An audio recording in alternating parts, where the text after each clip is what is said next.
La verdad incómoda sobre los ETFs que nadie te cuenta. ¿Realmente te has creído que lo mejor que puedes hacer al invertir es comprar un ETF que replica el S&P 500? ¿Que no es posible obtener mejores rendimientos que un índice? No te culpo.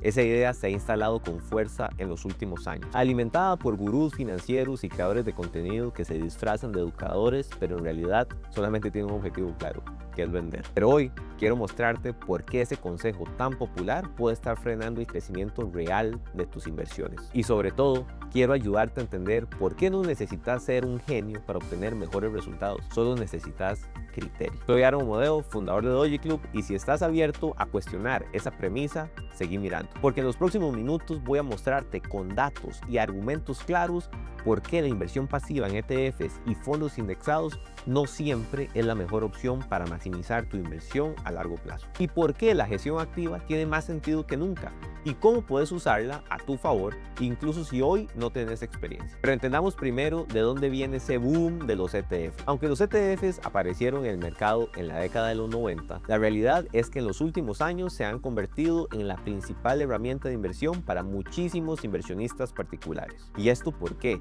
Porque con los años quedó algo en evidencia. Los fondos de inversión tradicionales no son la forma más rentable de invertir. ¿Por qué? Primero, porque tienen altas comisiones que pueden superar el 2% sobre el capital gestionado, incluso si no te generan ganancias. Y después, porque los índices como el S&P 500 o Nasdaq en la mayoría de las veces reportan mejores rendimientos que los propios fondos, después de descontar incluso esas comisiones. A esto se le suma la democratización de la inversión gracias a la tecnología. ¿A qué me refiero con esto? Nuevos brokers, plataformas más accesibles y menos burocracia. Ya no es necesario pasar por un banco ni hablar con un asesor financiero para empezar a invertir. Cualquier persona puede hacerlo desde un celular, y esto cambió totalmente las reglas del juego. Como resultado, en la última década hemos visto una migración masiva de capital desde fondos gestionados activamente hacia los ETFs y fondos indexados. Y ojo, es completamente razonable que muchas personas prefieran invertir a través de un ETF de comisiones bajas y que además les ofrecen mejores resultados que un fondo gestionado activamente que cobra mucho. De hecho, yo mismo lo aplaudo porque desde Doji justamente incentivamos eso, que las personas aprendan a invertir con autonomía, que se liberen de esquemas y comisiones y además condiciones que los atan y sacrifican la rentabilidad. Entonces, si sos un inversor particular y tenés que elegir entre poner tu dinero en un fondo o invertir en un ETF, el ETF es por lejos una mejor opción. Y me refiero a los fondos que cobran comisiones altas. Pero acá viene la verdadera pregunta. ¿Realmente es la mejor alternativa que tenés para maximizar tu rendimiento? ¿Se pueden obtener mejores resultados que en un ETF siendo inversor particular? La mayoría te diría que no, justamente con la narrativa de que si los fondos de gestión activa no logran ganarle al índice, ¿quién sos vos para hacerlo? Pero lo que nadie te explica es por qué los grandes fondos de inversión no están dando la talla. ¿Y por qué es? ¿Cómo es posible que los fondos no logren mejores rendimientos si las mentes más brillantes trabajan ahí? ¿Quién es uno para ganarle a esos fondos? Pero ahí hay un detalle importante que tenés que saber. Lo que sucede es que los grandes fondos manejan tanto dinero que no tienen flexibilidad como los inversionistas particulares. Por regulación no pueden invertir en compañías pequeñas, porque si intentaran entrar a una empresa de menor capitalización, moverían demasiado el precio y generarían distorsiones en el mercado. Esto los pone en un punto de desventaja y hace que se vean obligados prácticamente a invertir solo en compañías grandes, las mismas que ya forman parte de los índices principales. Y así terminan perdiéndose toda la posibilidad de capturar rentabilidades extraordinarias que muchas veces provienen de compañías más pequeñas en fases de crecimiento acelerado. Y ahí es donde atacamos nosotros. ¿Cuál es el resultado? Que el 90% de los fondos grandes rinden igual o incluso peor que el índice después de restar comisiones. Pero eso casi nadie te lo dice y se ha intentado vender la idea de que es imposible batir al mercado. O sea que es imposible batir a los índices, haciendo referencia a que los grandes fondos casi que no lo logran, cuando en realidad es que están limitados y no tienen las opciones que sí tienen los inversionistas particulares como nosotros. Entonces, vos como inversor particular que no tenés ninguna de estas limitantes, estás en total ventaja y puedes aprovechar las mejores oportunidades que ofrece el mercado. Y entonces te estarás preguntando por qué hay tantos asesores financieros y gurús que sostienen lo contrario. Vamos al grano. Porque sí, los ETFs se han convertido en el producto estrella financiero. Son fáciles de entender, baratos en comisiones, con acceso casi instantáneo y parecen la solución perfecta. Pero lo que muchos no ven, detrás de esa tendencia hay una máquina de marketing muy bien aceitada. Hoy, la mayoría de los creadores de contenido financiero repiten el mismo consejo: Compra el SP500 y manténlo a largo plazo y olvídate de eso. Y si te fijas bien, casi todos terminan con un link de afiliado a un broker específico, porque ese contenido se monetiza no por educar, sino por captar usuarios para plataformas que les pagan comisiones por cada cuenta abierta. Es decir, no les importa si entendés lo que estás haciendo o no, les importa que compres en su broker. Por eso han convertido a los ETFs en una verdad incuestionable. Una estrategia que parece tan sencilla que cualquiera puede llegar a aplicar sin pensar.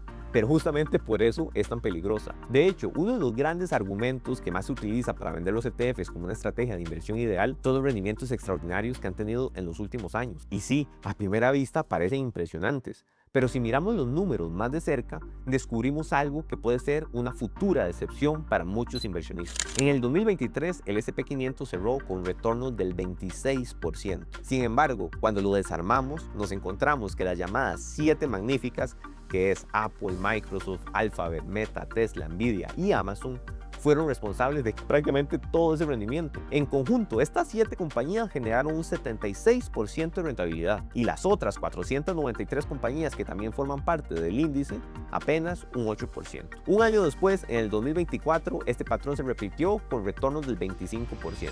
De nuevo, esas mismas 7 compañías entregaron un 48% de rentabilidad, mientras que las 493 restantes se quedaron solamente en el 10%. La conclusión es clara. El alto retorno del SP500 en los últimos 2 años no se debió a las 500 empresas que los componen, sino únicamente a esas 7 super compañías. Y como tienen un peso cercano al 38% del total del índice, su desempeño positivo fue capaz de arrastrar prácticamente hacia arriba el mismo índice. Y ahí es donde se genera un rendimiento conjunto. Ahora bien, aquí está el punto crítico. Muchos inversionistas nuevos, atraídos por estas cifras, creen que este nivel de rentabilidad puede mantenerse en todo este tiempo, pero eso es un error. Es algo estadísticamente improbable. Si analizamos la rentabilidad histórica del SP500, desde 1872, ajustada por los dividendos e inflación, el promedio anual se sitúa entre un 6 y un 7%. ¿Y sabes qué es lo curioso? Esa es prácticamente la misma rentabilidad que el SP500 habría generado en el 2023 y 2024 si dejamos por fuera las 7 magníficas. Es decir, lo que pasó en estos 2 años no es la norma, es una excepción marcada por un contexto económico muy particular en estos últimos años, con tasas de interés altas que hizo que las grandes empresas tecnológicas alcanzaran valoraciones extraordinarias por ser inversiones más seguras. Pero tarde o temprano ese ciclo se va a agotar.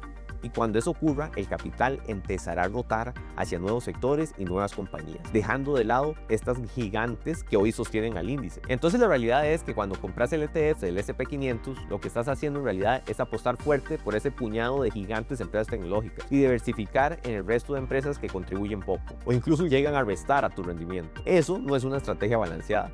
Es un efecto de concentración disfrazado de diversificación. Acá es donde entra una de las frases más famosas de Warren Buffett. La diversificación es una protección contra la ignorancia. ¿Y qué quiso decir con eso? Que diversificar está bien, siempre y cuando no tengas criterio. Es una forma de reducir errores cuando no sabes elegir. Pero si sabes lo que estás haciendo, demasiada diversificación empieza a ser un obstáculo y no una ventaja. En un ETF terminas invirtiendo en cientos de compañías que ni conoces, que no analizaste y que quizás están al borde del declive. Y lo peor, eso diluye el impacto de tus buenas decisiones. En Doji Club creemos que el verdadero riesgo no está en tener pocas acciones, está en tener malas acciones, en meter tu dinero en empresas débiles, solo para cumplir con una supuesta regla de diversificación. Y este es un punto clave que casi nadie discute. Cuando compras un ETF del SP500, no estás comprando solo a las grandes tecnológicas, estás comprando también compañías que hoy enfrentan serios problemas estructurales, modelos de negocio totalmente desactualizados, márgenes en caída, amenazas tecnológicas y cambios regulatorios. Sí, están en el índice, pero eso no las hace buenas inversiones. En muchos casos son empresas que arrastran al conjunto y terminan impactando negativamente a tu portafolio, aunque vos no lo sepas. Entonces, ¿tiene sentido invertir en eso solo para sentir que estás diversificado?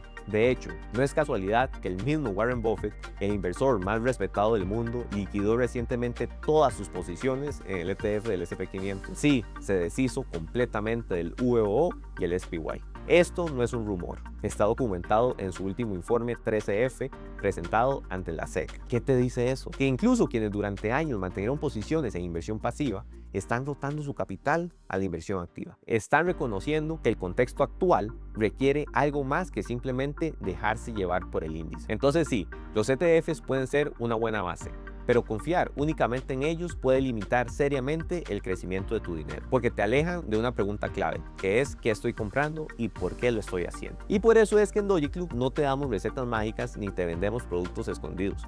No trabajamos con brokers ni aceptamos patrocinios. Lo único que vendemos es conocimiento. Queremos que aprendas a invertir con autonomía, que sepas identificar buenas empresas, gestionar tu portafolio con criterio y tomar decisiones con fundamentos. No importa si nunca invertiste antes o si venís de poner tu dinero solamente en los ETFs. En Doji Club te enseñamos a pensar como un verdadero inversionista, mientras aprovechas obviamente nuestra guía para estar en las mejores empresas. Si quieres seguir aprendiendo cómo invertir con criterio y autonomía, suscríbete al canal. Si conoces a alguien que necesita escuchar esto, compartir este video. Y si querés dar el siguiente paso, mira el video que te dejo en la descripción donde te explico cómo puedes ser parte de Doji Club y beneficiarte de nuestra guía y acompañamiento para construir un portafolio sólido y con criterio.